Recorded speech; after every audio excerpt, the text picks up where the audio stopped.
La pièce est devenue silencieuse d'une manière que je n'avais entendue qu'une seule fois auparavant, sur le pont d'un navire, lorsqu'un officier commandant s'était avancé de façon inattendue. La voix de mon père flottait encore dans l'air. Seules les personnes importantes ont été invitées, avait-il dit, sans crier, sans colère, avec une simple certitude. Pas toi. Je m'étais déjà tournée vers l'allée. Je me souviens avoir pensé, au moins, je ne ferai pas de scandale.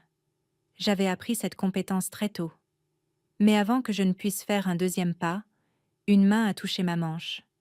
Douce, respectueuse, indéniablement délibérée. Madame, a dit le marié derrière moi, sa voix posée mais résonnant à travers l'église. S'il vous plaît, ne partez pas. C'est le moment où tout le monde doit savoir qui vous êtes. Toutes les têtes se sont tournées, le visage de mon père s'est vidé de ses couleurs, et pendant une fraction de seconde, j'ai souhaité que le marié m'ait laissé partir. Je ne voulais pas de ce moment. Je ne l'avais jamais voulu. 3 heures plus tôt, je me tenais seule dans la petite salle de bain de l'hôtel, attachant un simple collier de perles que je portais depuis des années. Pas d'uniforme, pas d'insigne, juste une robe bleu marine que j'avais achetée en prêt-à-porter à Norfolk avant mon dernier déploiement. Pratique, discrète, appropriée. Cela avait toujours été ma façon d'être. Je n'avais pas reçu d'invitation officielle pour le mariage de ma petite sœur. J'en avais entendu parler par une cousine qui supposait que j'étais déjà au courant. C'est en mai, avait-elle dit nonchalamment au téléphone. À St. Andrews. Tu viendras, n'est-ce pas? J'ai fait une pause plus longue que je n'aurais dû. Bien sûr, ai-je dit. La famille, c'est la famille. Ou du moins, c'est ce que je me disais encore. Mon père et moi ne nous étions pas disputés depuis des années. Nous ne nous étions pas vraiment parlé non plus. Le silence s'était installé entre nous comme la poussière sur des meubles inutilisés. Il croyait que j'avais choisi la distance plutôt que la dévotion, la carrière plutôt que les miens. Je croyais que certaines choses n'avaient pas besoin d'être défendues. J'ai conduit la nuit précédant le mariage sur une longue portion d'autoroute que je connaissais bien. Les mêmes routes que j'avais empruntées lorsque j'étais petite et que ma mère était encore en vie, quand ma sœur et moi partagions une chambre, quand mon père me regardait encore avec quelque chose qui ressemblait à de l'attente au lieu de la déception. L'église bourdonnait déjà d'activité quand je suis arrivée ce matin-là. Les fleuristes entraient et sortaient chez précipitamment. Les invités se regroupaient en petits cercles rieurs. Je me suis glissée à l'intérieur discrètement et j'ai pris place vers le fond. C'est à ce moment-là que j'ai réalisé que quelque chose clochait. Personne ne m'a salué. Personne ne m'a fait signe d'approcher. Quelques parents ont jeté un coup d'œil dans ma direction, puis ont regardé rapidement ailleurs. Ce n'était pas de l'hostilité. C'était de la confusion, comme si ma présence ne correspondait pas à l'image qu'ils avaient en tête. Je suis restée assise, les mains croisées, le regard droit devant. Des années de réunions et d'auditions m'avaient appris la patience. Quand mon père m'a finalement remarqué, ce n'était pas avec surprise, mais avec irritation. Il s'est approché lentement, la mâchoire serrée, sa cravate déjà desserrée. « Que fais-tu ici » a-t-il demandé à voix basse. « Je suis venu pour le mariage » ai-je répondu. « Pour Émilie. » Il a secoué la tête une fois. « Tu n'étais pas invité » Les mots sont tombés doucement, mais ils ont frappé tout de même. « Je suis sa sœur » ai-je dit en gardant une voix égale. « Cela ne te rend pas la bienvenue pour autant » a-t-il répliqué. Aujourd'hui est réservé aux personnes importantes, les personnes qui étaient présentes. J'ai regardé par-dessus son épaule vers la loge de ma sœur. La porte était fermée. Je ne causerai pas de problème, ai-je dit. Je vais m'asseoir au fond. Il s'est penché vers moi. Je ne veux pas de toi ici, a-t-il dit clairement. Tu rends toujours les choses compliquées. J'ai pensé aux anniversaires manqués, aux vacances passées à l'étranger, aux appels restés sans réponse, parce que les fuseaux horaires ne correspondaient pas. J'ai pensé à toutes ces fois où j'avais choisi de ne pas m'expliquer. Je m'en vais, ai-je dit. Cela a semblé le satisfaire. Il a reculé, se détournant déjà, l'affaire étant réglée dans son esprit. Je me suis levée, J'ai lissé ma robe, j'ai pris une inspiration, et c'est à ce moment-là que le marié est intervenu. Je ne lui avais pas parlé plus de 2 fois auparavant. Un homme poli, observateur, le genre de personne qui écoutait plus qu'elle ne parlait.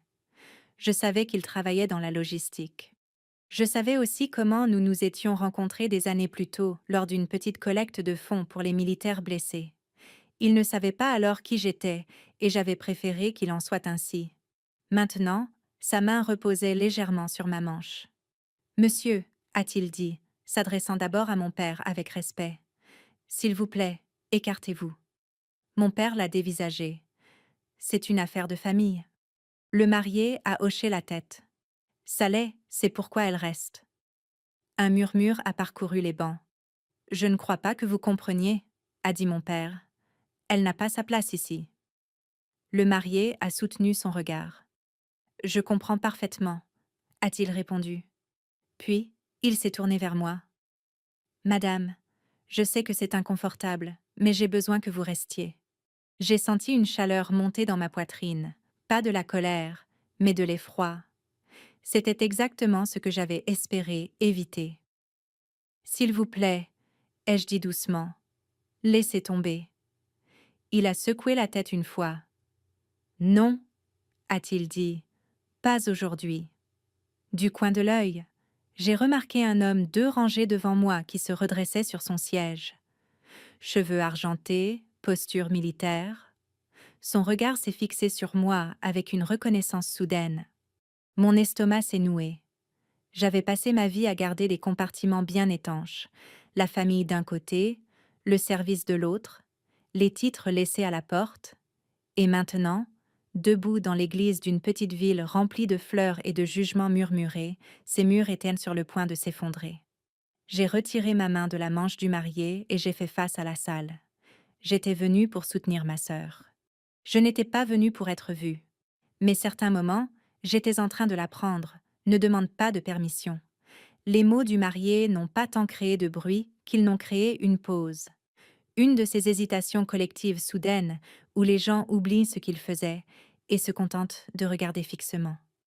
Mon père s'est ressaisi le premier. Il le faisait toujours. Il a lâché un petit souffle sans humour et s'est légèrement tourné pour pouvoir s'adresser au marié sans élever la voix. « Ce n'est pas le moment, » a-t-il dit. « Nous avons des invités. Nous avons un emploi du temps. » Le marié n'a pas retiré sa main de ma manche, mais il a relâché sa prise comme pour me rappeler que j'avais encore le choix. « Je comprends, » a-t-il dit, mais je ne lui demanderai pas de partir. La bouche de mon père s'est pincée. « Vous êtes poli. C'est admirable, » a-t-il dit, comme s'il parlait à un adolescent qui ne comprenait pas la réalité des adultes. « Mais vous ne connaissez pas l'histoire. » La vérité, c'est que lui non plus ne la connaissait pas. Pas vraiment. Il connaissait la version qu'il s'était racontée. Je pouvais sentir les regards dans mon dos, ceux de parents que je n'avais pas vus depuis des années. Des amis de ma sœur, des femmes en robe pastel tenant le programme de la cérémonie comme des boucliers. Je détestais être la raison pour laquelle les gens détournèrent le regard de la mariée. Cela avait été ma première pensée dès l'instant où mon père s'était approché de moi. Ne gâche pas sa journée. Je suis désolée, ai-je dit doucement, m'adressant surtout au marié. C'est bon. Je m'en vais. Mon père a hoché la tête, comme si cela réglait la question. Mais la voix du marié est restée posée. « Non, madame, » a-t-il dit. « Ce n'est pas bon. » L'homme de la 2e rangée, celui aux cheveux argentés, s'était complètement retourné à présent. Son visage affichait la neutralité prudente de quelqu'un qui a été entraîné à ne pas montrer sa surprise en public, mais ses yeux étaient trop concentrés, trop familiers. J'ai ressenti un petit pincement de reconnaissance dans ma poitrine, ce que l'on ressent quand on réalise qu'un plan tranquille est sur le point d'être interrompu. Mon père n'a rien remarqué de tout cela. Il parlait toujours à voix basse et d'un ton sec, dirigé vers moi. « Tu as eu des années, » a-t-il dit, « des années pour faire partie de cette famille. Émilie avait besoin de toi, et tu étais toujours ailleurs. »« Papa » ai-je commencé, mais le mot est sorti plus faible que je ne le voulais.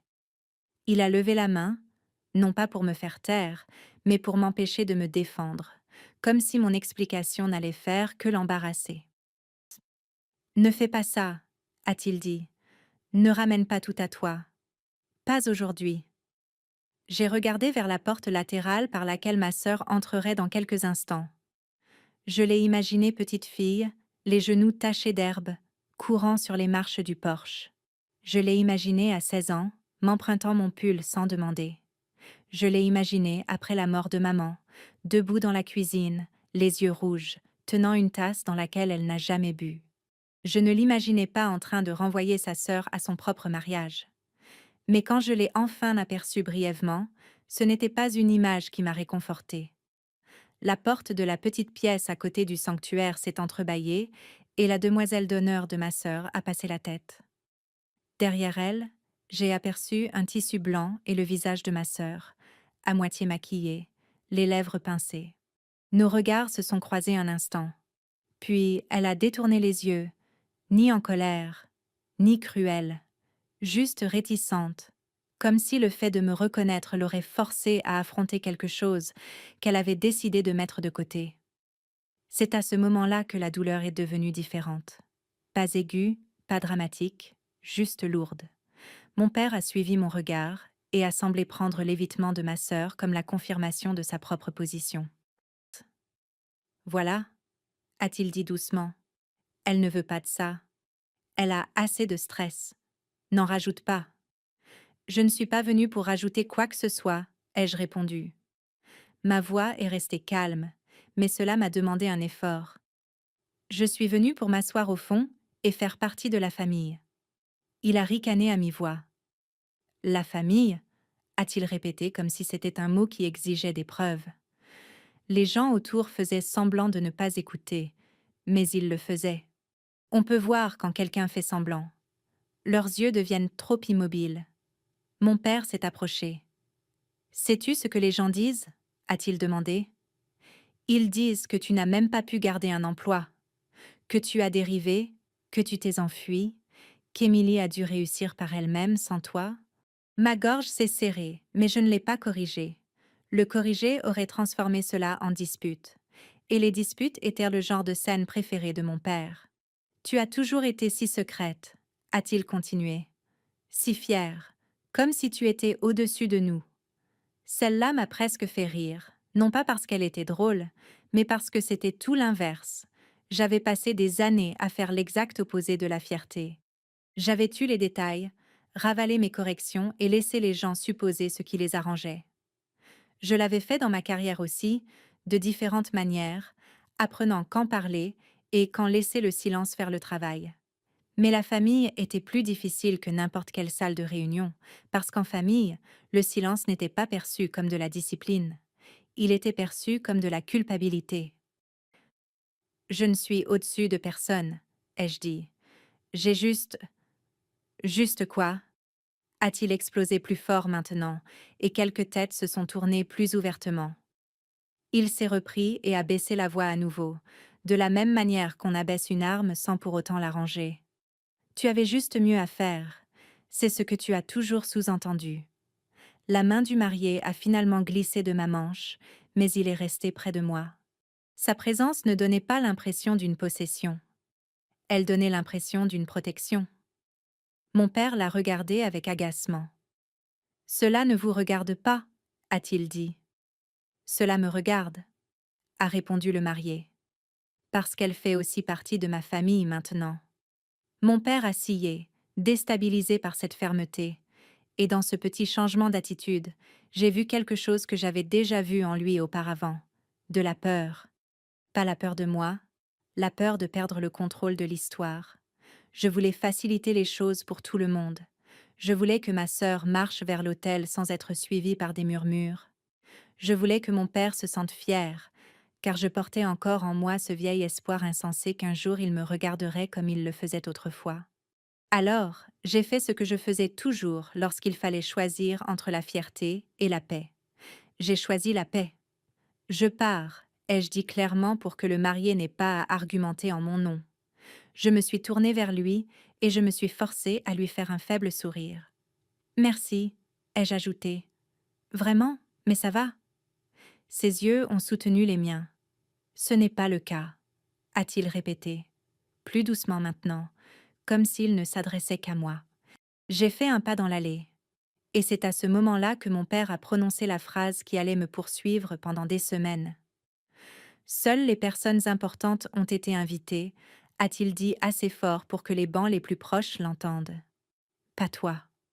Ce n'étaient pas seulement les mots, c'était la certitude qui les accompagnait, la façon dont il le disait, comme un fait avec lequel l'Assemblée serait naturellement d'accord.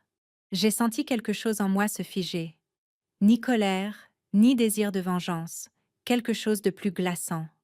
Si mon propre père pouvait me regarder et décider que je n'étais pas importante, c'est qu'il n'avait jamais compris ce qui comptait, et il n'avait jamais essayé de le faire.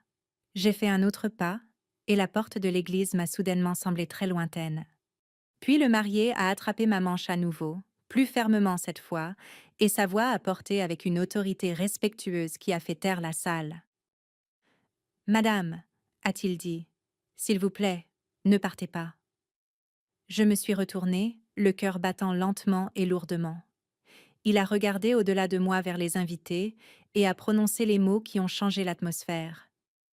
Il est temps, a-t-il dit, que tout le monde sache qui vous êtes.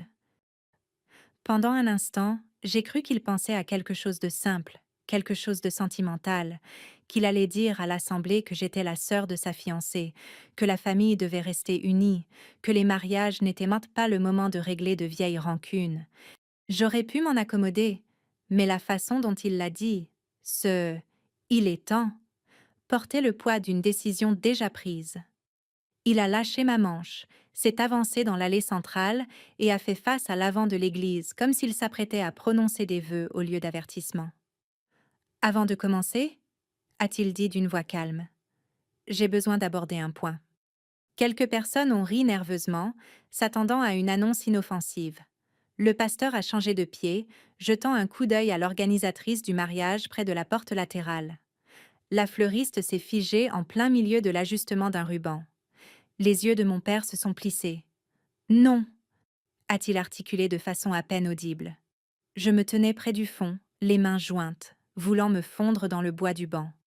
Je n'avais jamais voulu faire la une des journaux dans ma propre famille. J'avais passé ma vie à apprendre à exister sans prendre de place. Mais le marié faisait le contraire. Il faisait de la place, et il la faisait pour moi. « Je suis désolée », lui ai-je murmuré en m'approchant. « Ça va blesser Émilie. » Il a légèrement tourné la tête, sans me regarder pleinement, mais en m'entendant. « Ça ne la blessera pas », a-t-il dit. « Pas à long terme. » Ce n'était pas une garantie que quiconque puisse donner, mais il l'a dit comme s'il y croyait. Il a levé le menton et a continué. « La plupart d'entre vous me connaissent, a-t-il dit. Et la plupart d'entre vous savent que je ne suis pas le genre d'homme qui aime les drames. J'aime les plans. J'aime les plannings.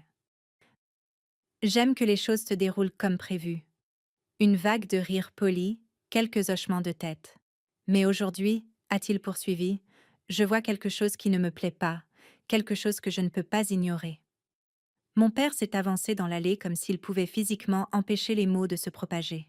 « Fils, » a-t-il dit sèchement, en forçant un sourire qui n'a pas atteint ses yeux. « Nous pourrons en parler après. » L'expression du marié est restée respectueuse.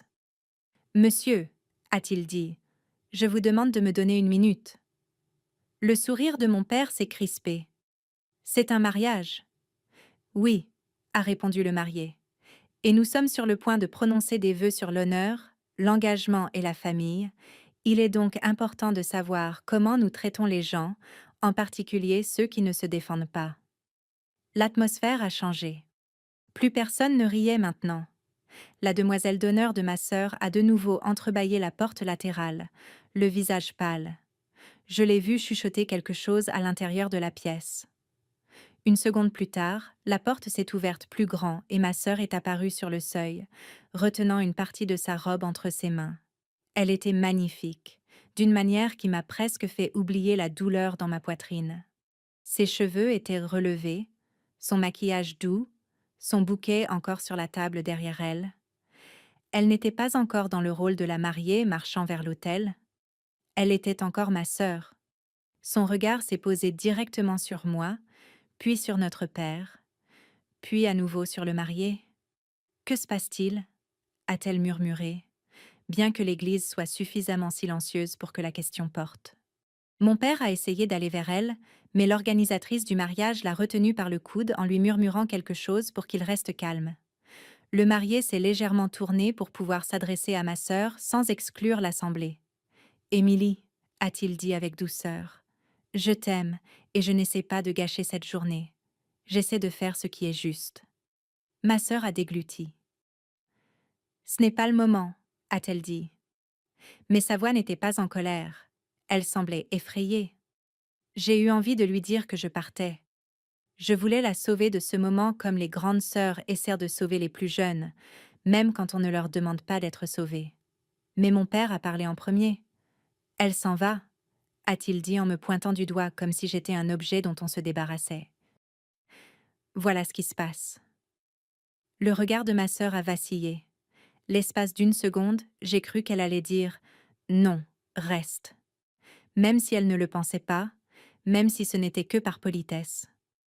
Au lieu de cela, elle n'a rien dit. Les épaules du marié se sont soulevées dans une douce inspiration, puis il a regardé à nouveau vers les bancs. « Il y a des années, a-t-il dit, j'ai assisté à un petit événement à Norfolk, une collecte de fonds pour les militaires blessés et leurs familles. Cela a fait tourner plusieurs têtes. Norfolk n'était pas loin d'ici, mais cela semblait lointain dans cette pièce, comme une histoire d'une autre vie. Je n'étais pas dans l'armée, a-t-il poursuivi. J'y étais parce que mon entreprise faisait don d'équipements et d'un soutien logistique. À Caen, je ne connaissais personne. J'étais nouveau et je ne me sentais pas à ma place. Deux hommes plus âgés dans les premiers rangs ont échangé un regard, comme s'ils essayaient de situer le souvenir. Et cette nuit-là, a-t-il dit, une femme m'a aidé. Elle ne l'a pas fait bruyamment. Elle n'a pas fait de discours. Elle a simplement remarqué que j'avais l'air perdu et m'a indiqué la bonne direction. Elle s'est assurée qu'une mère endeuillée, une mère Gold Star, trouve un siège. Elle a porté le déambulateur de quelqu'un sans qu'on le lui demande. Et quand je l'ai remerciée, elle a souri comme si de rien n'était. Ma gorge s'est serrée. Je me souvenais de cette soirée. J'étais fatiguée. Je tenais grâce au café et au sens du devoir, essayant d'empêcher l'événement de s'effondrer parce que le mari de l'organisatrice avait été hospitalisé de façon inattendue. Je n'avais pas vu cela comme de la générosité. J'avais vu cela comme une responsabilité. Les yeux du marié m'ont alors cherché brièvement, comme un fil reliant l'histoire au présent. Je ne connaissais pas son nom à l'époque, a-t-il dit. Je ne savais pas ce qu'elle faisait dans la vie.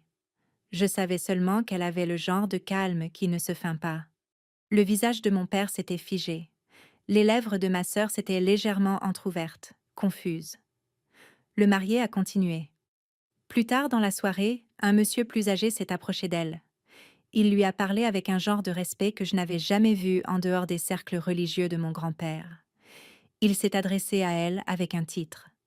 J'ai senti mon cœur chuter parce que je savais ce qui allait suivre. L'homme aux cheveux argentés de la deuxième rangée, qui m'observait toujours, s'est redressé à nouveau, comme s'il s'était retenu par courtoisie et n'en était plus capable. La voix du marié est restée égale. Il a dit « Madame », puis il a énoncé « son grade ». Le mot grade a semblé résonner dans l'église, impossible et déplacé au milieu des lits et des programmes de mariage. Mon père a lâché un petit rire sec, plein d'incrédulité. « De quoi parlez-vous » a-t-il marmonné. Le marié n'a pas tressailli. « Je parle d'elle » a-t-il dit en hochant la tête dans ma direction, et du fait qu'elle a été traitée comme si elle n'était rien. Ma sœur a fait un pas tremblant en avant, sa robe frôlant l'encadrement de la porte. « Quoi? Quel grade ?» a-t-elle demandé. J'ai ouvert la bouche, mais aucun son n'en est sorti. J'avais passé des années à ne pas le dire. Puis l'homme aux cheveux argentés s'est levé complètement, se tournant vers l'avant avec l'autorité tranquille de quelqu'un qui avait donné des ordres dans des endroits bien plus sérieux qu'un mariage. Il m'a regardé, sans demander de permission, sans chercher à attirer l'attention, simplement en reconnaissant ce qu'il savait. Madame, a-t-il dit d'une voix ferme mais respectueuse, avec votre permission. Je voulais l'arrêter. Vraiment. Mais mon père avait déjà dressé la scène. Le marié avait déjà allumé les projecteurs. Et il n'y avait aucun moyen de retourner dans mon coin tranquille. J'aurais pu mentir. J'aurais pu faire un signe de la main et dire « Non, ce n'est rien ». Et essayer de me recroqueviller dans le coin à ma place. C'était mon premier instinct, celui qui m'avait été inculqué par des années d'apprentissage pour savoir quand parler et quand le silence était préférable. Mais l'homme debout dans la deuxième rangée n'était pas étranger au silence. C'était le genre de personne qui le respectait et qui savait aussi quand il devenait une forme de nuisance. Il a attendu, immobile, les mains le long du corps, la posture droite, les yeux fixés sur les miens. « S'il vous plaît », ai-je dit, dans un souffle à peine audible.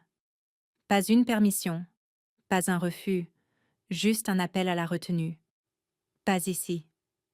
Il a fait un très léger signe de tête comme pour dire qu'il comprenait, et puis il l'a fait de toute façon. « Madame », a-t-il dit en se tournant légèrement pour que sa voix porte sans devenir un spectacle. « Je ne vais pas vous embarrasser. Mais je ne peux pas rester assis ici et regarder votre famille vous parler comme si vous étiez jetable. » Quelques invités plus âgés se sont agités sur leur siège. Le programme de quelqu'un lui a glissé des doigts et a volté doucement sur le sol. Le pasteur a reculé, incertain s'il devait intervenir ou simplement être témoin. Les yeux de mon père sont passés du marié à l'homme aux cheveux argentés comme s'il observait un tour de cartes qu'il n'arrivait pas à comprendre. « Qu'est-ce que c'est que ça ?» a-t-il explosé. « Qui êtes-vous » L'homme a répondu sans égo. « Marine à la retraite », a-t-il dit. « Et un ami ?» Mon père a ricané. « Un ami à elle ?» Il m'a de nouveau montré du doigt. « Elle n'a pas d'amis. Elle disparaît pendant des années et s'attend à ce que tout le monde applaudisse quand elle débarque. » J'ai senti mon visage chauffer, non pas de honte, mais de cette vieille frustration familière d'entendre parler de moi comme si je n'étais pas juste là. Le marié n'a pas élevé la voix. C'est ce qui rendait la chose plus puissante. Il a regardé mon père et a dit « Vous n'arrêtez pas de dire des personnes importantes.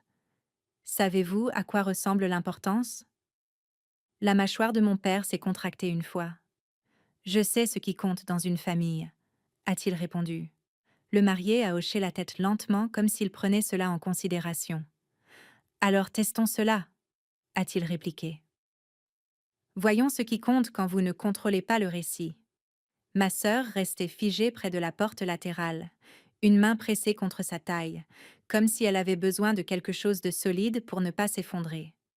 Elle avait les yeux écarquillés, pas en colère, pas cruelle, juste abasourdie par le changement soudain de gravité.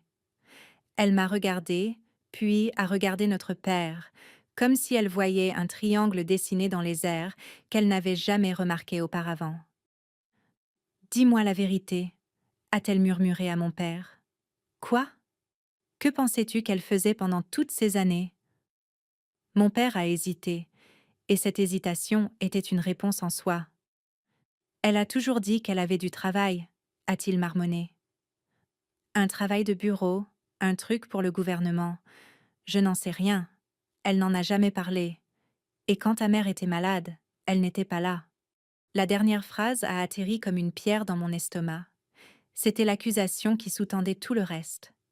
J'ai dégluti difficilement. « Papa », ai-je dit aussi doucement que je pouvais, « maman ne voulait pas que tu me fasses revenir de mon déploiement, elle l'a dit elle-même. » Son visage s'est durci. « C'est commode », a-t-il répondu. Les yeux du marié se sont plissés, but sa voix est restée calme. « C'est cruel », a-t-il corrigé. « Et ce n'est pas vrai. » Mon père a ouvert la bouche pour riposter, mais l'homme aux cheveux argentés a de nouveau pris la parole, coupant court à la tension avec le ton posé de quelqu'un habitué au pont de commandement et aux salles de briefing. « Monsieur », a-t-il dit à mon père, « vous n'êtes pas obligé d'aimer ça, mais vous devez comprendre à qui vous parlez. » Mon père l'a dévisagé. « Et qui est-elle » a-t-il exigé, comme s'il mettait l'assemblée au défi de rire. L'homme a pris une inspiration, m'a regardé une dernière fois, presque comme une excuse, puis a pivoté vers l'avant où ma sœur se tenait en blanc, et où le marié se tenait avec une main encore légèrement levée, comme s'il essayait d'empêcher ce moment de basculer dans le chaos. L'homme a parlé clairement, et ses mots ne semblaient pas dramatiques. Ils sonnaient comme des faits. Cette femme, a-t-il dit, est contre-amiral dans la marine des États-Unis. Il y a eu un instant de silence absolu. Puis un son, petit, involontaire, s'est échappé de quelqu'un près du premier rang. Une inspiration brusque, comme la surprise se transformant en quelque chose qui ressemblait à de l'embarras.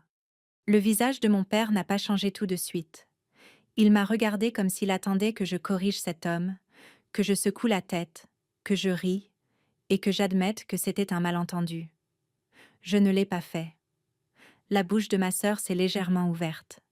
Elle m'a fixé de la façon dont on fixe quelqu'un qu'on connaît depuis toujours, en réalisant soudain qu'on ne l'a jamais vraiment connu. Je... A-t-elle commencé? Mais elle n'a pas pu terminer. Le pasteur s'est éclairci la voix doucement, puis a semblé se raviser, car que peut-on dire quand toute l'histoire d'une famille se réarrange en plein milieu d'un mariage? Le marié est resté silencieux, laissant les mots se déposer là où ils devaient se déposer. Mon père a fini par retrouver sa voix. Ce n'est pas... a-t-il commencé avant de s'arrêter.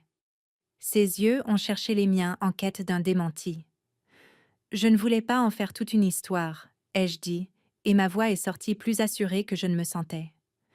Je ne voulais pas que mon travail soit la seule raison pour laquelle tu me traiterais différemment. Les lèvres de mon père se sont entr'ouvertes. Il a regardé autour de lui dans l'église comme s'il espérait que quelqu'un lui fournirait une meilleure explication. L'homme aux cheveux argentés n'en avait pas fini, mais il a fait simple. Elle a servi pendant des décennies, a-t-il dit. Elle a dirigé des marins. Elle a pris des décisions qui ont permis de sauver des vies, et elle l'a fait sans demander les éloges de quiconque, surtout pas de ceux dont elle voulait le plus l'amour. Les yeux de mon père sont devenus brillants, et c'est ce qui m'a le plus surprise. Je l'avais vu en colère 100 fois. Je l'avais rarement vu perdu. Ma sœur a fait un pas en avant, l'ourlet de sa robe murmurant contre le sol. « Pourquoi ne me l'as-tu pas dit ?» a-t-elle demandé, la voix se brisant sur le dernier mot. Je l'ai regardée, vraiment regardée. Pas comme une enfant, pas comme la sœur que j'avais autrefois protégée, mais comme une femme à l'aube de sa propre vie, essayant de comprendre quelle était ma place dans celle-ci. « Parce que je voulais être ta sœur, » ai-je dit doucement, « pas ton titre de gloire. » Les épaules de mon père se sont affaissées d'une simple fraction, comme si quelque chose en lui avait fini par céder. Pas sa fierté, pas sa colère, mais le poids d'avoir tort. Et le marié, debout dans l'allée centrale, a jeté à mon père un long regard soutenu et lui a dit, pas bruyamment, pas cruellement, mais avec une finalité indéniable. Maintenant, vous savez. Alors choisissez quel genre d'homme vous voulez être à présent. Mon père n'a pas explosé de la façon dont les gens imaginent que les hommes comme lui le font. Il n'a pas crié. Il n'a pas lancé d'accusations comme on lance des assiettes. Il est simplement devenu silencieux. Et dans ce silence, je pouvais presque voir les années s'accumuler derrière ses yeux. La version de moi qu'il avait transportée avec lui. Celle qu'il avait répétée aux voisins, aux cousins et à lui-même, jusqu'à ce qu'elle lui semble vraie. La fille qui s'était enfuie. La fille qui ne pouvait pas se poser. La fille qui ne venait jamais. C'est une étrange forme de deuil que de réaliser qu'on a été pleuré de son vivant. Ma sœur Émilie se tenait dans l'embrasure de la porte latérale, comme si elle avait oublié comment marcher. Son bouquet manquait toujours. Son voile n'était pas attaché. Elle ressemblait moins à une mariée qu'à une petite fille prise dans une dispute qu'elle ne comprenait pas, sauf qu'elle était assez grande maintenant pour tout comprendre d'un coup. Le marié, Marc, ne s'est pas approché d'elle tout de suite. Il est resté là où il était dans l'allée, laissant l'atmosphère se refroidir. Il avait fait ce qu'il avait l'intention de faire. Maintenant, il n'allait pas aggraver les choses en rôdant autour. L'homme aux cheveux argentés s'est rassis lentement, sans triomphe, sans fierté, juste tranquillement, comme si son travail était terminé. Les gens ont recommencé à respirer. J'ai entendu le doux bruissement des vêtements alors que les invités bougeaient. Une femme au premier rang a chuchoté quelque chose à l'oreille de son mari, et il a secoué la tête lentement comme si son monde avait basculé et qu'il essayait de le stabiliser. J'ai senti tous les regards sur moi, et j'ai eu envie de disparaître. Non pas parce que j'avais honte, mais parce que je ne voulais pas que le mariage de ma sœur devienne mon dévoilement. Je me suis tournée vers mon père. Papa, ai-je dit en gardant la voix basse, nous pourrons en parler plus tard. S'il te plaît, ne fais pas ça ici. Il m'a dévisagé pendant une longue seconde, puis il a détourné le regard comme si ma vue était soudainement devenue compliquée. Contre-amiral, a-t-il répété presque sans aucun son. Les mots ne s'accordaient pas avec sa bouche. Non, ce n'est pas... Tu n'as pas à m'appeler comme ça, ai-je dit rapidement. S'il te plaît, ne le fais pas. Cela l'a fait tressaillir. Non pas parce que je l'avais corrigé, mais parce qu'il a réalisé qu'il y avait des règles maintenant, des limites que j'avais développées sans qu'il s'en aperçoive. Émilie est finalement sortie de l'embrasure de la porte, lente et prudente, comme on avance sur la glace quand on n'est pas sûr qu'elle va tenir. Est-ce vrai? M'a-t-elle demandé, et ses yeux n'accusaient pas. Ils imploraient. J'ai hoché la tête une fois. Oui. Sa main a volé à sa bouche, et l'espace d'un instant, elle a eu l'air de vouloir pleurer. Mais elle ne l'a pas fait. Elle m'a juste fixée, et je pouvais presque l'entendre relire toute notre enfance comme des pages que l'on tourne trop vite.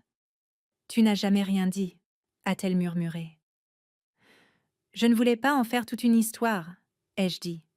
Je ne voulais pas que tu aies l'impression de devoir me traiter différemment. Émilie a jeté un coup d'œil à papa. Il te traite comme si tu n'étais rien, a-t-elle dit, les mots lui échappant avant qu'elle n'ait pu les adoucir. La tête de mon père a pivoté brusquement vers elle. Ne fais pas ça, a-t-il averti, mais il n'y avait aucune force là-dedans. Cela ressemblait à une habitude. Marc a marché vers Émilie, sans se précipiter, sans bousculer le moment. Il l'a rejointe avec douceur, a pris sa main et l'a regardée avec cette sorte d'assurance qui m'avait fait le respecter bien avant que je sache qu'il épousait ma sœur. « Je suis désolée », lui a-t-il dit. « Je ne voulais pas faire ça aujourd'hui, mais je ne pouvais pas le supporter. » Émilie a cligné fort des yeux. « Pourquoi ne m'as-tu pas dit que tu la connaissais ?» a-t-elle demandé.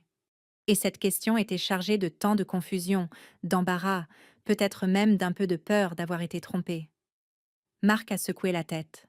« Je ne le savais pas, » a-t-il dit. « Pas avant il y a quelques mois, quand ton père a fait un commentaire au dîner en disant qu'elle avait abandonné, qu'elle s'était enfuie. J'ai posé des questions et puis j'ai reconnu son nom dans un endroit où je ne m'attendais pas à le voir. » Émilie m'a regardée de nouveau, essayant toujours de relier les points. « Où ?»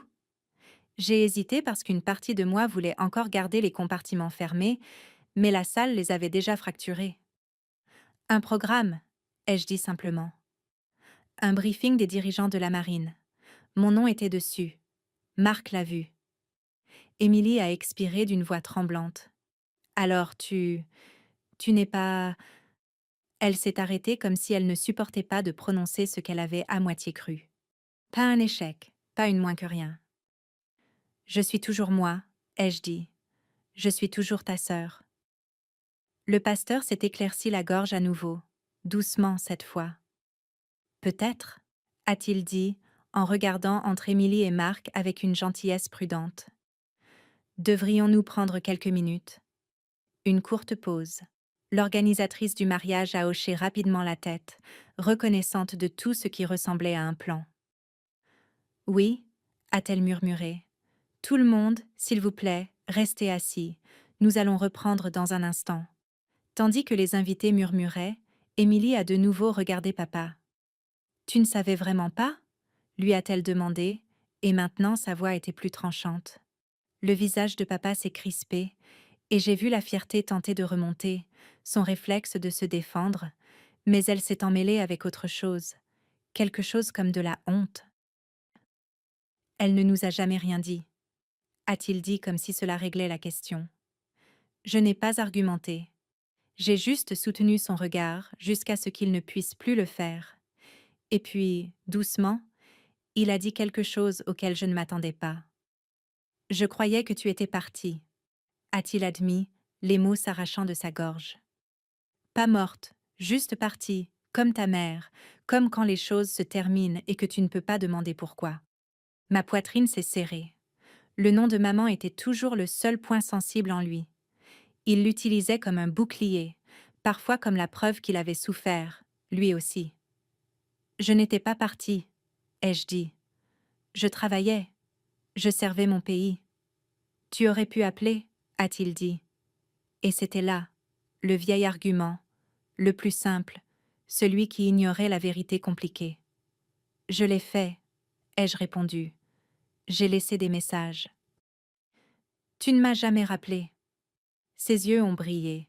Parce qu'à chaque fois que tu appelais, j'avais l'impression que tu appelais d'un autre monde, comme si tu n'avais pas besoin de nous. C'était là le cœur du problème, n'est-ce pas? Ce n'était pas que je les avais abandonnés. C'était que mon absence lui donnait le sentiment d'être inutile. Marc a de nouveau guidé Émilie vers la pièce latérale, en lui chuchotant quelque chose que je n'ai pas pu entendre. Elle a jeté un regard en arrière et il y avait de la blessure sur son visage, mais aussi autre chose. Une reconnaissance, peut-être. La compréhension que l'histoire de notre famille ne manquait pas de pièces.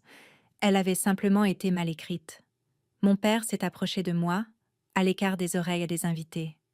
Sa voix a baissé, plus rauque maintenant. Alors, toutes ces années, à Okinawa, à Norfolk, peu importe où, tu n'étais pas simplement à la dérive. J'ai failli sourire à ce mot, à la dérive, parce que c'était tout l'inverse de la vie que j'avais menée. Mon monde avait été fait de planning, d'ordre et de responsabilité, le poids de la sécurité des autres.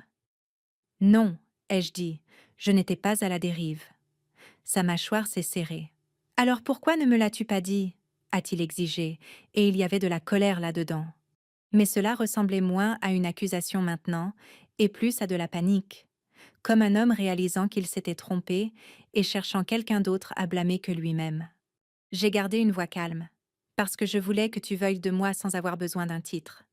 Cela l'a frappé de plein fouet. Je l'ai vu dans ses yeux, cette prise de conscience soudaine qu'il n'avait pas voulu de moi. Pas entièrement, pas telle que j'étais. Ses épaules se sont légèrement affaissées, et pour la première fois de la matinée, sa voix s'est adoucie. Je croyais qu'être important signifiait être présent, a-t-il dit.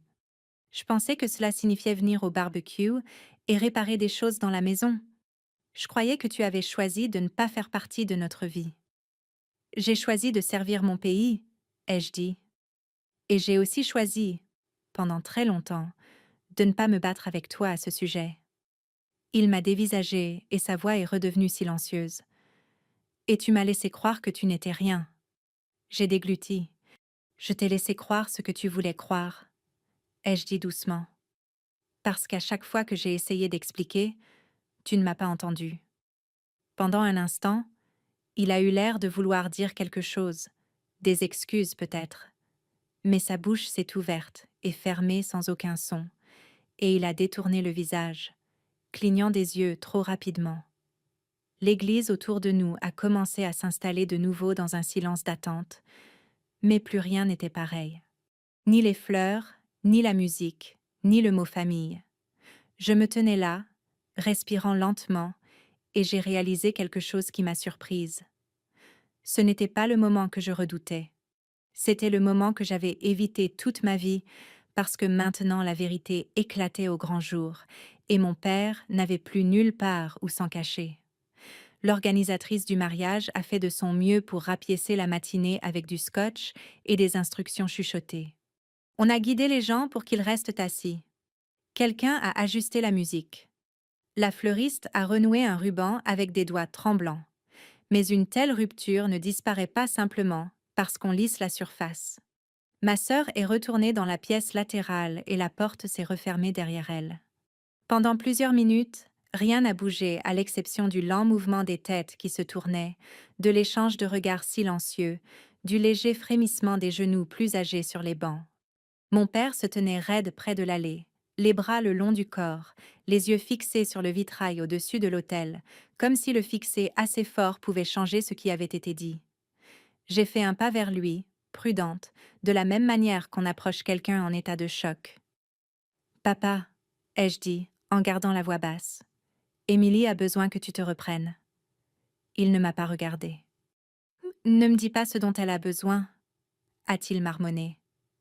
Je n'ai pas discuté. J'ai juste laissé passer quelques secondes. Puis j'ai dit « Je ne suis pas ici pour te punir ». Cela l'a finalement fait se tourner vers moi. Ses yeux étaient rouges sur les bords, bien qu'il ait réussi à se contenir. Il avait l'air plus vieux que dans mes souvenirs, pas en âge, mais en usure. « Tu parles toujours comme si tu étais au-dessus de tout ça », a-t-il dit, comme si rien ne pouvait t'atteindre. J'ai pris une inspiration. « Ce n'est pas vrai, ai-je dit. C'est juste que j'ai appris il y a longtemps que réagir ne règle rien. » Il s'est moqué doucement. « Alors, tu es calme. Félicitations. » C'était encore là, son amertume envers ma constance, comme si ma capacité à me maîtriser signifiait que je ne ressentais rien. J'ai regardé par-dessus son épaule vers l'avant de l'église, où le pasteur se tenait silencieusement, les mains jointes, à attendre. J'ai pensé à ma mère, à la façon dont elle avait l'habitude d'adoucir la rudesse de mon père, en posant simplement une main sur son bras et en baissant la voix. Elle avait été la seule à pouvoir le faire. Sans elle, les émotions de mon père n'avaient nulle part où aller sinon vers l'extérieur. « Je vais voir comment va Émilie, » ai-je dit. Il a hoché la tête avec raideur, comme s'il était toujours en son pouvoir de donner la permission. J'ai marché vers la pièce latérale et j'ai frappé doucement. « Émilie » ai-je appelé à travers la porte. « C'est moi. » Silence. Puis la porte s'est entrebâillée juste assez pour que la demoiselle d'honneur de ma sœur puisse jeter un œil. Ses yeux étaient assez brillants. « Elle est bouleversée », a-t-elle chuchoté. « Je comprends, » ai-je dit. « Puis-je entrer ?» La demoiselle d'honneur a hésité, puis a ouvert la porte plus grand. Émilie était assise sur une chaise dans le coin, sa robe rassemblée autour d'elle comme du lait renversé. Ses mains étaient serrées si fort que ses jointures étaient pâles. Elle n'a pas levé les yeux quand je suis entrée. Je ne me suis pas précipitée vers elle. Je suis restée à quelques pas, lui laissant de l'espace. « Je ne voulais pas de ça », a-t-elle fini par dire d'une voix tremblante. « Je ne voulais pas que tout le monde nous regarde comme si nous étions une sorte de spectacle », ai-je terminé gentiment. Le regard d'Émilie est remonté vers le mien, et j'y ai vu de la colère maintenant. Une colère réelle mêlée à de l'embarras et de la douleur. « Pourquoi ne me l'as-tu pas dit ?» a-t-elle demandé à nouveau. Mais cette fois, ce n'était pas de la confusion, c'était de l'accusation. Pendant toutes ces années, tu as laissé papa parler de toi comme si tu étais un désastre, comme si tu n'arrivais pas à gérer ta vie, et tu as juste encaissé. J'ai dégluti. Je n'ai pas encaissé, ai-je dit avec précaution. Je n'ai juste pas combattu la chose. C'est la même chose, a-t-elle explosé, puis sa voix s'est brisée. Tu sais à quel point je me sens stupide?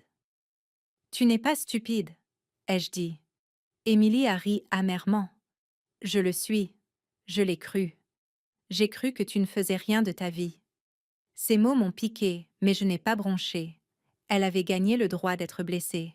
Je me suis assise sur le bord d'une chaise en face d'elle, gardant une posture détendue. « Émilie, » ai-je dit, « je ne l'ai pas gardé secret pour te donner le mauvais rôle.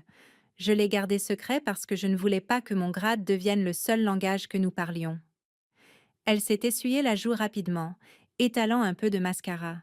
« Mais tu as laissé papa te traiter comme si tu n'étais pas importante, et tu m'as laissé trouver ça normal. » C'était la première fois qu'elle admettait sa part de responsabilité, et c'est tombé plus lourdement que sa colère. J'ai hoché la tête. « C'est juste, » ai-je dit. « Tu étais plus jeune, tu voulais la paix. Je comprends. » Émilie a regardé ses mains. « Marc savait, » a-t-elle murmuré. « Pas au début, » ai-je dit. Il a reconnu mon nom plus tard. Elle a secoué la tête lentement. Et il a quand même choisi de faire ça devant tout le monde. J'ai hésité. Il l'a fait parce qu'il t'aime, ai-je dit, et parce qu'il ne pouvait pas regarder quelqu'un que tu aimes être rejeté. Émilie a pincé les lèvres. Pendant un long moment, elle n'a rien dit. Puis elle a parlé, la voix basse. Maintenant, papa va être humilié. Je l'ai observé attentivement. Veux-tu qu'il soit protégé? Ai-je demandé. Ou veux-tu la vérité? Ses yeux ont brillé, mais elle n'a pas répondu tout de suite. Je ne sais pas, a-t-elle fini par admettre. Je voulais juste. Je voulais que cette journée soit simple. Je sais, ai-je répondu. Mais ce qui est simple n'est pas toujours honnête. Les épaules d'Émilie se sont affaissées. Qu'est-ce qu'on fait maintenant? Nous terminons ton mariage. J'ai dit, tu épouses Marc, tu profites de ta journée, et plus tard, quand tu seras prête, nous parlerons comme des adultes. Elle a laissé échapper un souffle tremblant et a hoché la tête une fois, presque imperceptiblement. Je me suis levée. Je vais me retirer, ai-je dit. Je m'assiérai tout au fond. Si tu veux que je sois là, j'y serai. Si tu ne le souhaites pas, je partirai discrètement, sans rancune. La tête d'Émilie s'est redressée d'un coup. Non, a-t-elle dit rapidement, et il y avait de la panique dans sa voix. Ne pars pas. Pas comme ça. C'était ce qui ressemblait le plus à des excuses que j'ai jamais obtenues d'elle. Je lui ai fait un petit signe de tête. D'accord, ai-je dit. Je reste. Quand je suis sortie dans le couloir, j'ai trouvé Marc appuyé contre le mur, sa cravate desserrée, le visage tiré par l'inquiétude. Il a levé les yeux immédiatement. « Comment va-t-elle » a-t-il demandé. « Elle est secouée, » ai-je dit. « Mais elle s'en remettra. » Il a expiré comme s'il avait retenu son souffle pendant 1 heure. « Je suis désolée, » a-t-il dit doucement. « Je ne voulais pas la prendre en embuscade. »« Tu ne l'as pas fait » ai-je répondu. « Tu as pris mon père en embuscade. » Un faible sourire fatigué a étiré ses lèvres. « Oui, » a-t-il admis.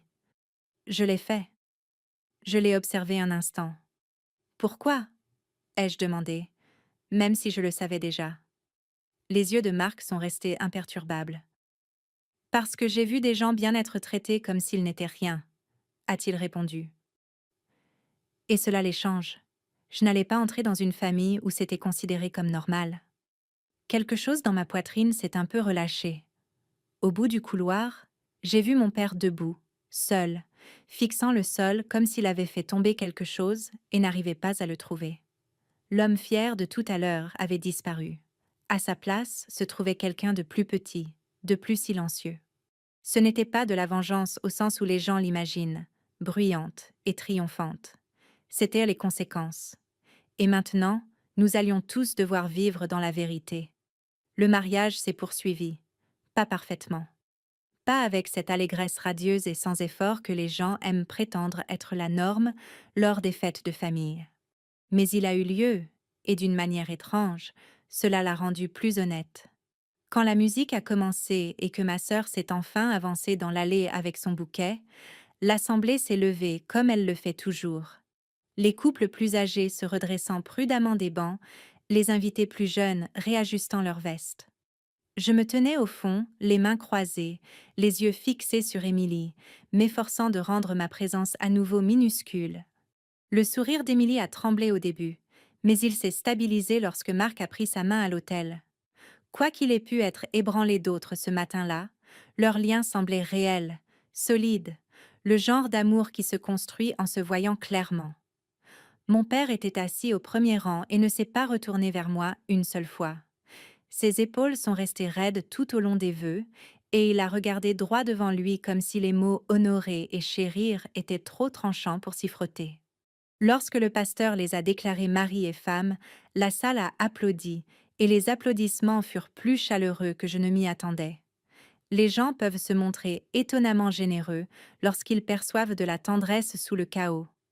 À la réception, l'énergie fut prudente au début, comme si tout le monde n'était pas sûr de savoir à quelle version de l'histoire ils avaient le droit de croire.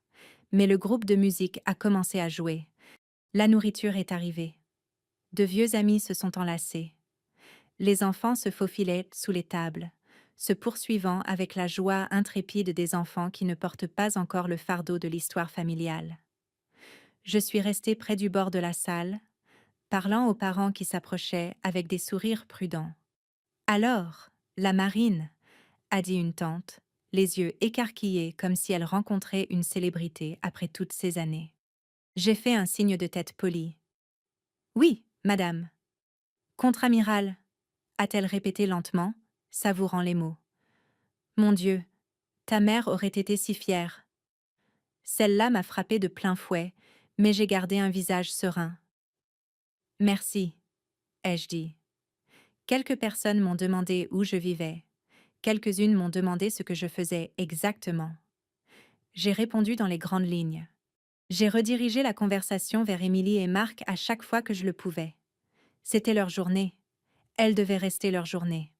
Marc m'a trouvé environ 1 heure plus tard en tenant 2 tasses de café, comme s'il savait que je préférerais cela au champagne. Il m'en a tendu une sans un mot. Merci, ai-je dit en la prenant. Il s'est penché légèrement. Ton père est assis dehors sur le patio, a-t-il murmuré. Seul? Mon estomac s'est serré. A-t-il dit quelque chose? Marc a secoué la tête.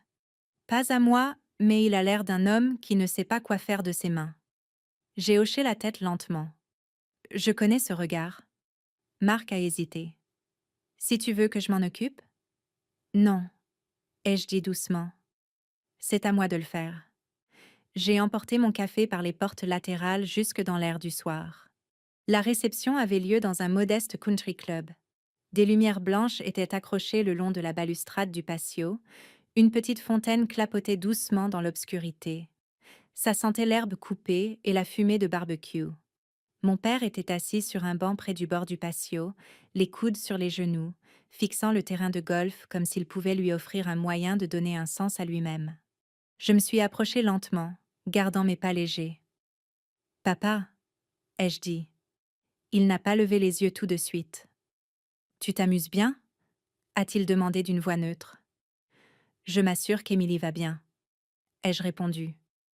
Je me suis assise sur le banc à une distance respectueuse, laissant un espace entre nous comme une frontière qu'aucun de nous ne savait encore comment franchir. Il a fini par tourner la tête. Son visage était marqué par l'épuisement. Toutes ces années, a-t-il dit, et sa voix s'est brisée sur le dernier mot. Il s'est raclé la gorge, essayant de la contrôler.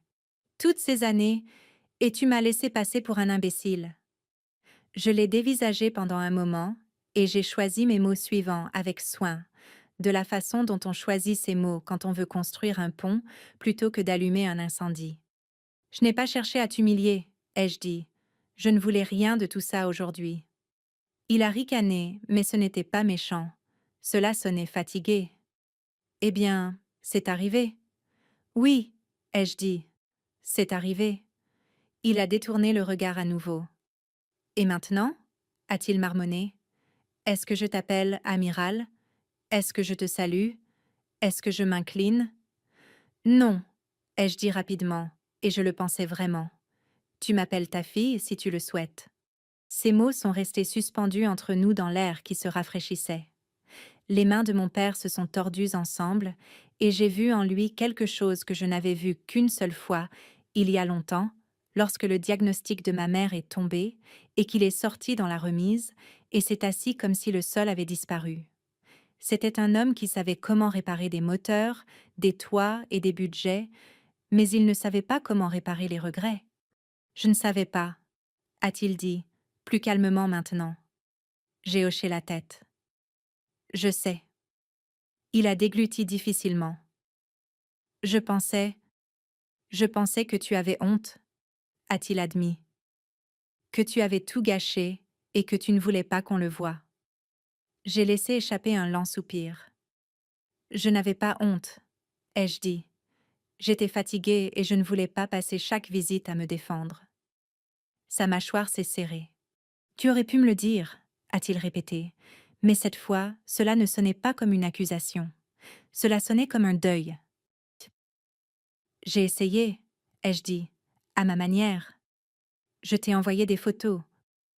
Je t'ai envoyé mon adresse. Je t'ai envoyé des lettres quand j'étais en poste à l'étranger. Il m'a regardé, peiné. Tu n'as pas écrit contre-amiral sur l'enveloppe, a-t-il murmuré avec amertume. J'ai ressenti la piqûre de ces mots, mais je n'ai pas riposté. Non, ai-je dit, parce que je ne voulais pas que mon grade soit ce qui me vaille ton respect. Ses yeux se sont embués, et il a cligné rapidement des paupières, en colère contre sa propre faiblesse. Alors quoi? A-t-il dit. Tu voulais que je te respecte juste parce que tu existes. J'ai adouci ma voix. Je voulais que tu m'aimes, ai-je dit, de la façon dont tu aimais Émilie, sans condition. Les mots pesaient lourdement entre nous. La fontaine clapotait derrière nous comme un métronome silencieux. Mon père a regardé l'herbe sombre pendant un long moment. Quand il a repris la parole, sa voix était rauque et faible. « J'ai tout gâché », a-t-il dit. C'était tout. Pas de poésie, pas de grandes excuses, juste un aveu brutal de la part d'un homme peu habitué à l'humilité. J'ai hoché la tête lentement, lui accordant ce moment sans en exiger davantage. « Oui », ai-je dit. « C'est vrai. » Il a tressailli face à mon honnêteté, puis il a expiré, les épaules tombantes. « Je ne sais pas comment réparer ça, » a-t-il admis. « Tu ne le répares pas ce soir, » ai-je répondu. « Tu commences par être honnête et en arrêtant de raconter aux gens cette histoire sur moi. » Il a dégluti. « Je peux faire ça, » a-t-il dit presque comme une promesse. Je l'ai observé. « Et tu arrêtes de te servir de maman comme d'une arme, » ai-je ajouté doucement. Elle ne voudrait pas ça. Son visage s'est crispé et il a hoché la tête une fois, fermement. Nous sommes restés assis là encore un moment. À l'intérieur, des rires montaient et redescendaient. Quelque part, Émilie a poussé un cri de joie alors que quelqu'un la faisait tournoyer sur la piste de danse. Le monde continuait de tourner. Finalement, mon père a dit « Elle est heureuse. » « Oui, » ai-je dit. « Elle l'est. » Il m'a jeté un coup d'œil rapide, incertain. « Et toi? L'es-tu » La question m'a surprise. C'était la première fois depuis des années qu'il me demandait comment je me sentais sans transformer ça en dispute. J'ai réfléchi à une réponse honnête. « J'apprends à l'être, » ai-je répondu. « Et je suis fatiguée de prétendre que je vais bien quand ce n'est pas le cas. » Mon père a hoché la tête lentement, et dans ce hochement, il y avait quelque chose qui ressemblait au début du respect. Pas pour mon grade, mais pour ma vérité. Plus tard, quand nous sommes retournés à l'intérieur, il n'a rien annoncé. Il n'a pas fait de discours, il n'a pas joué le rôle du repenti. Mais quand un parent s'est approché de lui et lui a chuchoté « Est-ce vrai que ta fille est contre-amiral ?» Mon père ne s'est pas rengorgé. Il n'a pas minimisé la chose. Il n'a pas changé de sujet. Il a simplement dit « Oui ». Et j'aurais dû être fière d'elle bien avant de connaître son titre. Ce fut le moment où j'ai senti que quelque chose changeait. Pas une guérison complète, pas un pardon enveloppé d'un ruban. Juste le premier vrai pas pour devenir une famille qui se dit la vérité. Si vous êtes arrivés jusqu'ici avec moi, j'espère que vous emporterez une réflexion dans votre propre vie. N'attendez pas un titre, un uniforme ou un gros titre pour reconnaître la valeur de quelqu'un. Les personnes qui semblent discrètes, celles qui ne se vantent pas, celles qui se manifestent par de petits gestes, sont souvent celles qui portent le plus lourd fardeau. Demandez-leur comment elles vont. Dites-leur que vous êtes fiers d'elles pendant que vous le pouvez encore. Et si cette histoire a touché quelque chose en vous, si elle vous a rappelé quelqu'un que vous avez mal compris ou quelqu'un qui vous manque, laissez un commentaire et partagez ce que vous avez appris en cours de route. Vos mots pourraient aider quelqu'un d'autre à se sentir moins seul. Et si vous souhaitez d'autres histoires comme celle-ci, des histoires sur la dignité, la famille et les réconciliations durement acquises, n'hésitez pas à vous abonner et à rester avec moi. Sure. The only thing is the bins are gonna get wet now, so I'll have to like let it air dry.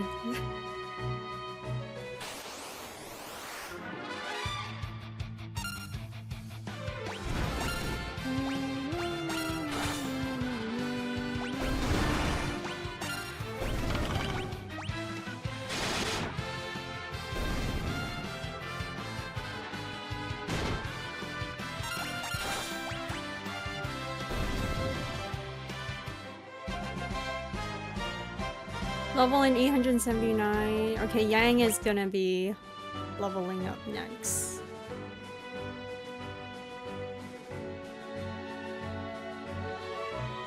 Yeah, that's true.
Yeah, come PFF grind. I definitely needed to grind. Because those enemies where I needed to go were like one-shotting me basically.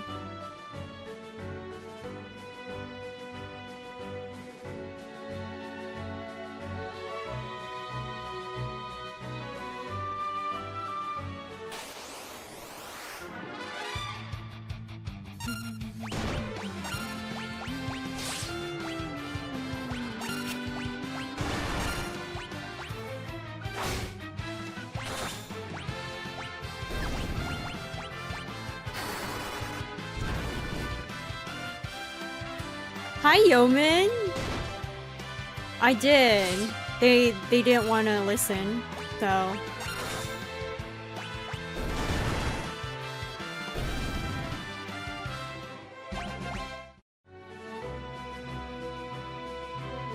Right?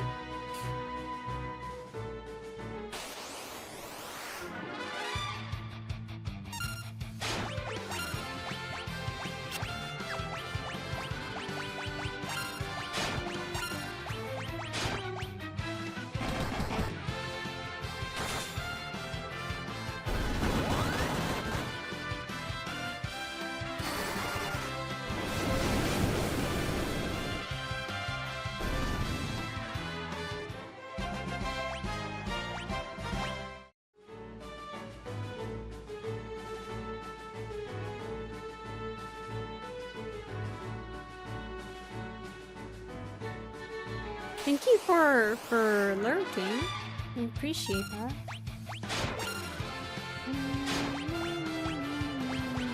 Ooh, I have no more. We're gonna have to go back and rest soon.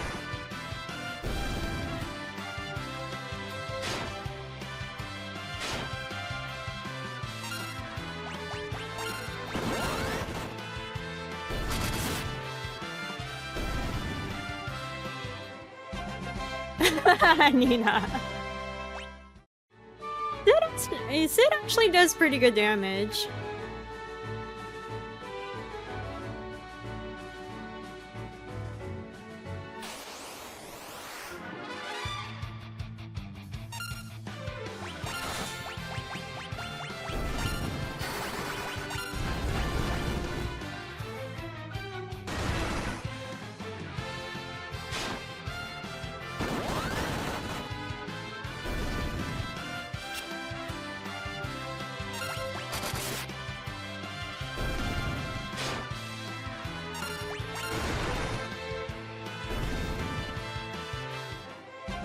We played FF10 for the first time as a kid.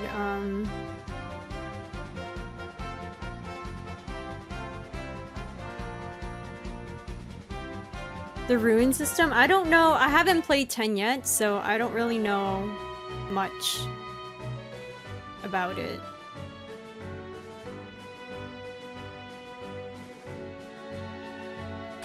I just know that Blitzball is not fun, from what I've heard and seen. Because I've seen like a few people play it before. And people always seem to rage at Blitzball.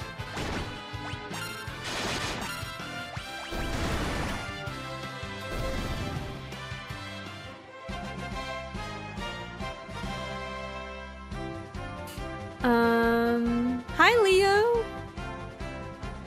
I actually love Blitzball. Really? Is that... Do you love Blitzball? Blitzball, Omen? Is it Pat Saturnus? Welcome in, nice to meet you. People just don't know how to win. Blitzball has nothing on Trauma Drama. You think Trauma Drama is harder than Blitzball? Queen's Blood and Rebirth. Hi GB! Nice to meet you as well. How are you?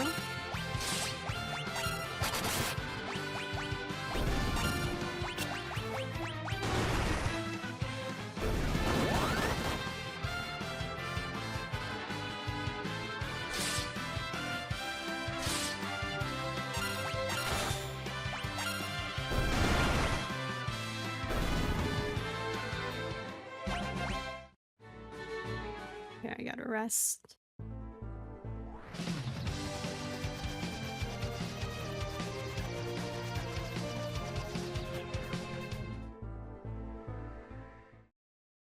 Trauma Drama is a mini-game, arcade game that you play in Cyberpunk 2077.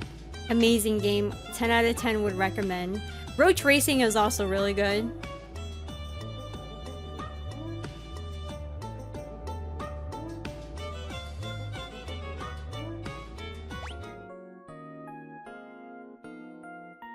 I think everyone here should play Cyberpunk.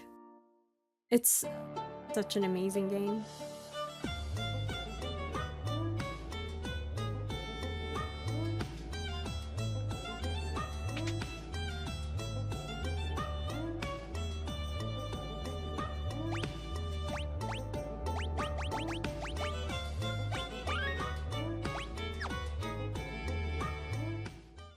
I feel like Cyberpunk has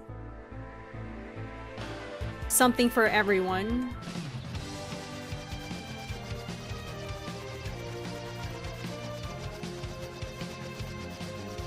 Like, oh, you like platformers? You can play Roach Racing. You like bullet hell games? You can play Trauma Drama. There's stealth in the game if you want to play the game with stealth mechanics.